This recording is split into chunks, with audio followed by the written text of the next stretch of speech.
చూసావు బావా, ఇక నీకు నాకు ప్రేమ లేదు, దోమ లేదు. నన్ను మోసం చేస్తావా? చూడు, వారం రోజులు తిరగకుండానే మా నాన్నతో చెప్పి నీ మెళ్ళో 3 ముళ్ళు వేయకపోతే నా పేరు బోస్ బాబే కాదు. బోసా డోసా? డోసో బోసో నీకు తెలుస్తుందిలే. చూడు.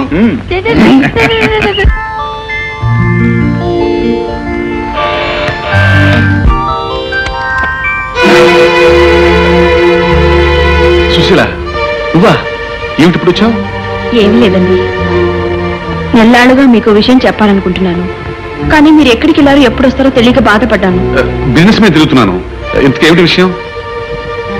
అనాథనైన నన్ను ఆదరించి తాళి కట్టి మీ దాన్ని చేసుకున్నారు. ఆ విషయం కొన్నాళ్ళు రహస్యంగా దాచమన్నారు.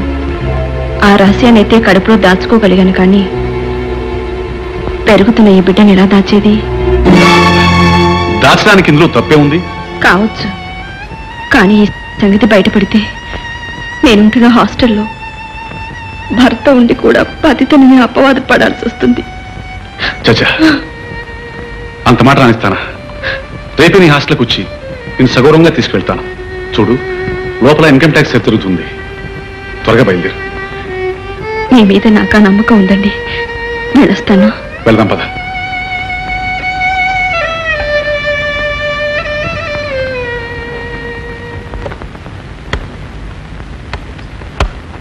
ఏమిటి హడావిడి? హడావుడి కాదు, అర్జెంట్. మా నాన్నగారి సీరియస్ గా ఉందని కబురు వచ్చింది. వెంటనే బయలుదేరాలి. మనం తర్వాత కలుద్దాం. మిస్టర్ సుధాకర్, నీకేదైనా వ్యాపారం చూస్తానన్నానుగా. ఇదిగో సెల్ఫ్ ఎంప్లాయ్మెంట్ స్కీమ్ కింద నీకు బ్యాంక్ వారు అప్పిచ్చేట్టు ఏర్పాటు చేశాను.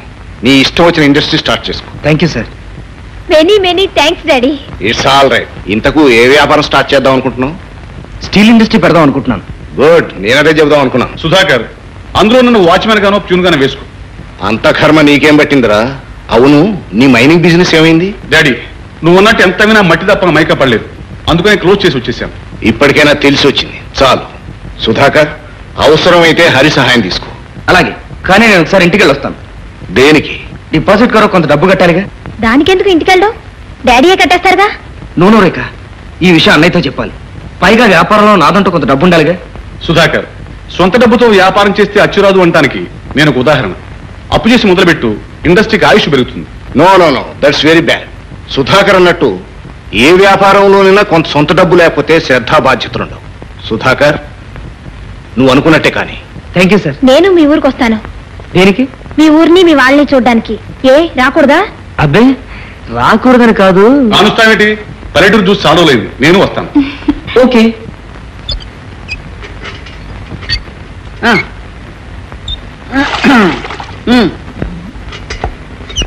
త్వరగానే. ఏమిటి చూడమ్మా, నీ గంగాళాలన్నీ నిండే వరకు మేము గంగిగోళ నుంచోవాలా?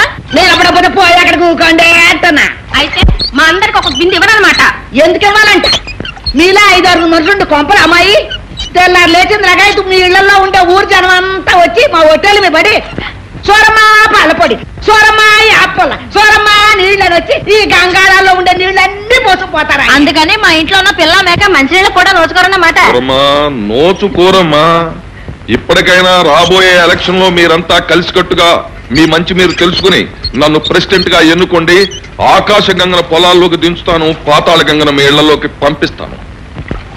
నిజం చెప్తున్నాను, గాంధీ గారి మొహం చూసి నన్ను గనక మీరు ప్రెసిడెంట్ గా ఎన్నుకుంటే ఈ సిరిపురాన్ని గంగాపురంగా మార్చేస్తాను. ఊరంతా గంగా ప్రవాహం. అంటే ఊరంతా గంగలో వాసులయ్య, తప్పుడు మాటలు మాట్లాడుకు నీకు ముంచడమే తప్ప తేల్చడం చేత కాదు. ఈ గ్రామాన్ని మంచినీటి ఎద్దడి నుంచి రక్షించడానికి గత 10 సంవత్సరాలుగా ఎన్ని ప్రణాళికలు, ఇంటికో కుళాయి, వంటింటికో కుళాయి చొప్పున అనేక ప్రణాళికలు నేను తయారు చేసి కూర్చున్నాను. ఈ సంచి నిండా అయ్యే.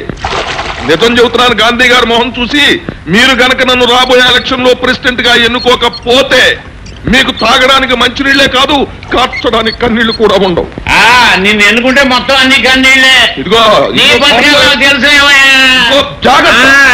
ఇదిగో సూరమ్మా, నేను మగాని, మీరంతా అవతల తప్పుకుని నాకు ఇవ్వండి అవకాశం, నేను పట్టుకెళ్తాను.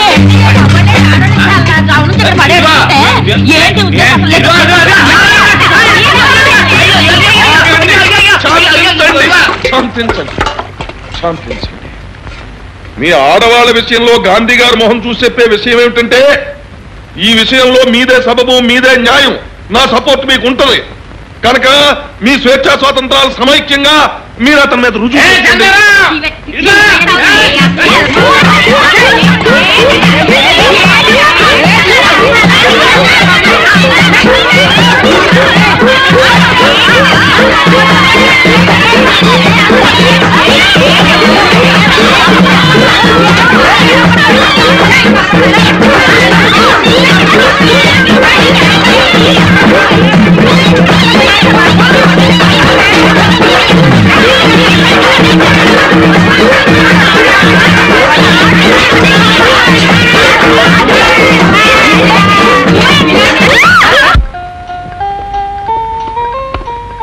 తమ్ముడు బాగున్నావా? బాగున్నా అన్నయ్య.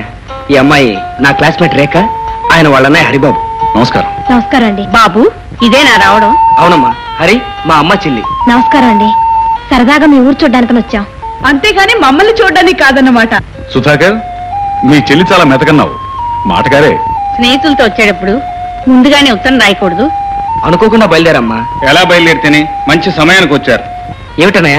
రేపు మన ఊళ్ళో తిరణాలు జరగబోతుంది. బలబలే పల్లెటూరు తిరణాలంటే నాకు చాలా ఇష్టం. రండి, స్నానాలు చేసి భోంచేద్దరు గాని. రామ్మా. కమన్ హరి. అవునన్నయ్య, మన డిపాజిట్ మాత్రం కడితే చాలు. ఇంతకాలం నీ చదువులకే డబ్బంతా ఖర్చు పెట్టాడు, ఇంకా వ్యాపారానికి ఎక్కడ తెచ్చిస్తాడు? పైగా ఈ శ్రావణ మాసంలో చెల్లెని పెళ్లి చేయాలనుకుంటున్నాడు. చెల్లి పెళ్లి కుదిరినప్పుడు ఆలోచించవచ్చమ్మా, కానీ డబ్బు కట్టకపోతే నేను నిరుద్యోగంగా కాళ్ళు ఇడ్చుకుంటూ తిరగాల్సిందే. అదేం కాదు.